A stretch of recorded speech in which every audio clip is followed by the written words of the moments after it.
Subscribe करा महानुभाव प्रतितीपंथ चॅनलला व बेल बटन अवश्य दाबा लेटेस्ट नोटिफिकेशन प्राप्त करण्यासाठी। दंडवत प्रणाम। जय श्री कृष्ण। मी ईश्वरदास महानुभाव सर्वांचं स्वागत करतो आपल्या महानुभाव प्रतितीपंथ या चॅनलमध्ये।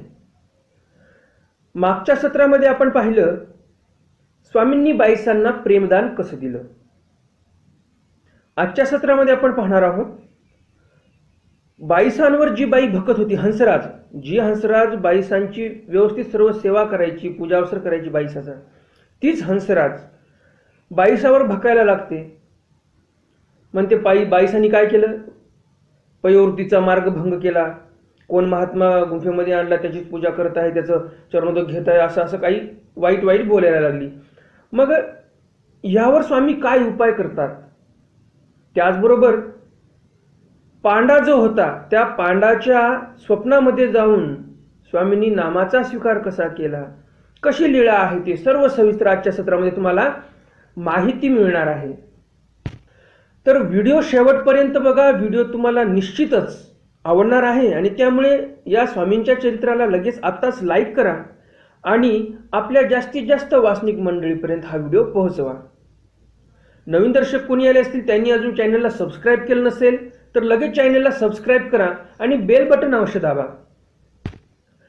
आणि बेल बटन दाबल्यानंतर त्यामध्ये ऑल ऑप्शन सिलेक्ट करा, म्हणजे मी स्वामींचं चरित्र अपलोड केल्यानंतर सर्वप्रथम तुम्हाला नोटिफिकेशन येत जाईल आणि सर्वप्रथम तुम्ही स्वामींच्या चरित्राचं श्रवण करू शकाल। तर चला तर जास्त उशीर न करता आज काही नवीन ज्ञानार्जन करूया। दंडवत हो।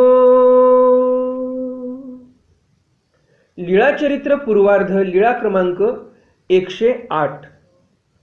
हंसराजा स्थिती। स्वामींनी हंसराजाला स्थिती दिलेली आहे। हंसराजू ती भको लागली, हंसराज भकायला लागली, वाईट वाईट शब्द बोलायला लागली बाईसाला।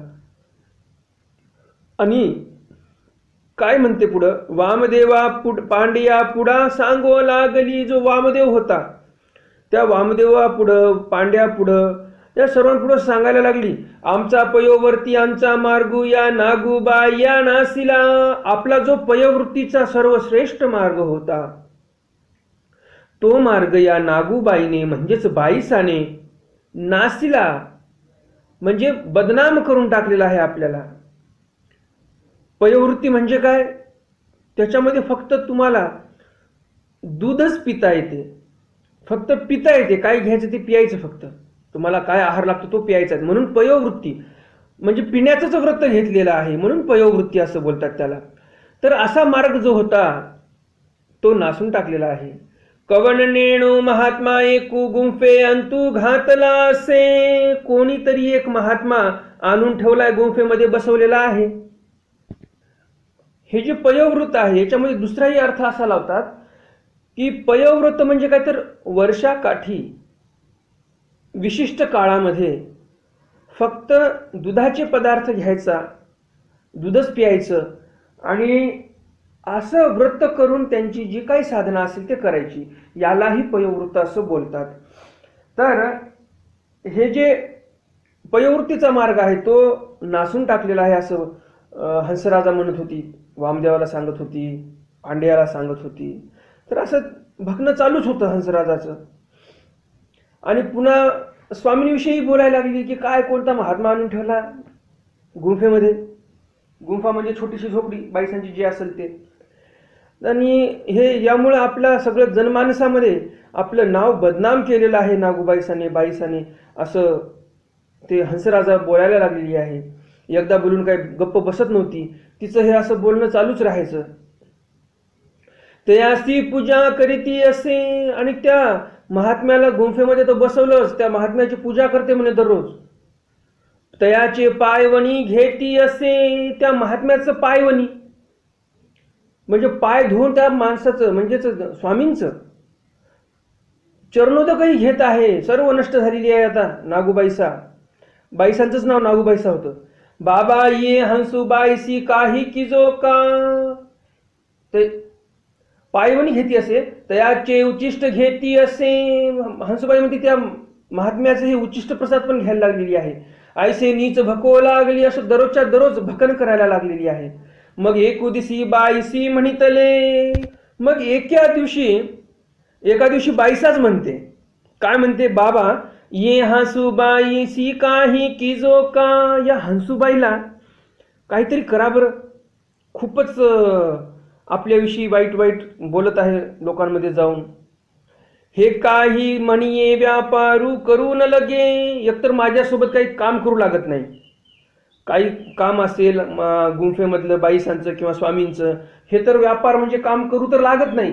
परंतु आणि पांड्यापाशी जाऊन काही भक्ती असे. आणि पांड्यापाशी जाऊन, पांडा नावाचा जो व्यक्ती होता त्या पांड्यापाशी जाऊन काही काही भकत असे. काही पण आपल्याविषयी वाईट वाईट वाईट बोलायला लागलेली आहे. हिचा काहीतरी उपाय केला पाहिजे. मग एकुदिसी गोसावियांशी ओटियावरी आसन असे. एके दिवशी बाईसांच्या गुंफेमध्ये स्वामी ओट्यावर आसनस्थ झालेले होते. तर असं आसन होतं. तो बाहेरला कडवणी हंसराजू गुंफेशी आली. बाईसांच्या गुंफेमध्ये स्वामी ओट्यावर बसलेले होते. तेवढ्यामध्ये बाहेरून हंसराजू जी आहे ती आलेली आहे. तो सर्वज्ञ म्हणितले. यावर स्वामी म्हणतात, हंसराजा या. स्वामी हंसराजाला स्वतःहून आवाज देतात, हंसराज हो या. आणि त्या स्थिती झाली. या शब्दासरीसी स्वामी म्हणतात हंसराजा या, आणि या शब्दासरीसी त्या हंसराजाला स्थिती झालेली आहे. सुख झाले, सुख झालं.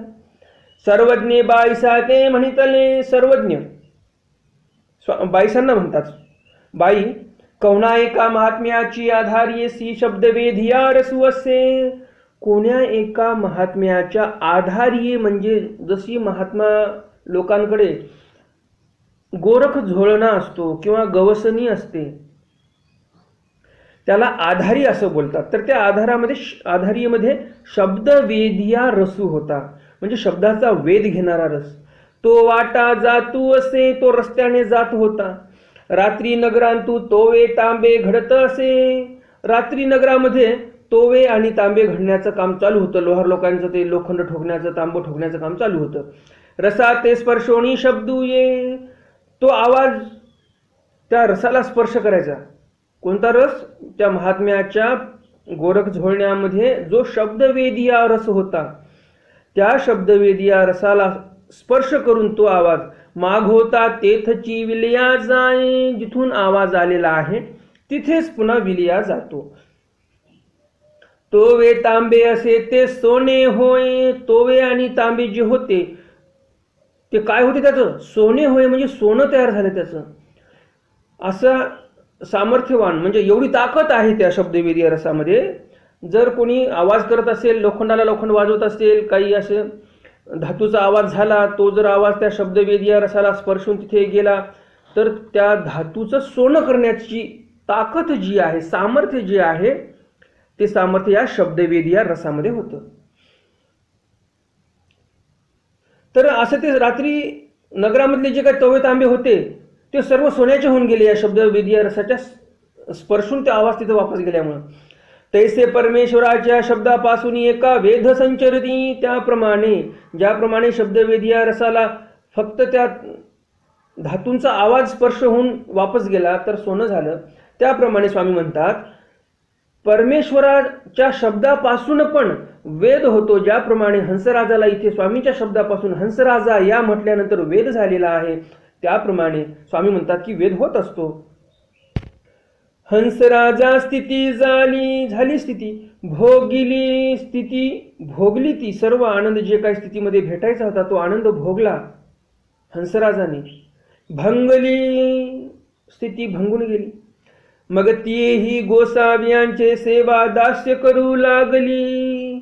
आणि मग ती हंसराजा जी कालपर्यंत भकत होती स्वामींवर, नागूबाईसावर भकत होती, की या नागूबाईने सर्व पयोवृत्तीचा मार्ग भंग केला, स्वामींना नाव बोट ठेवायची जी हंसराज कालपर्यंत, आज तिला स्वामींपासून वेद झाला, स्थिती झाली शब्दासरीसी.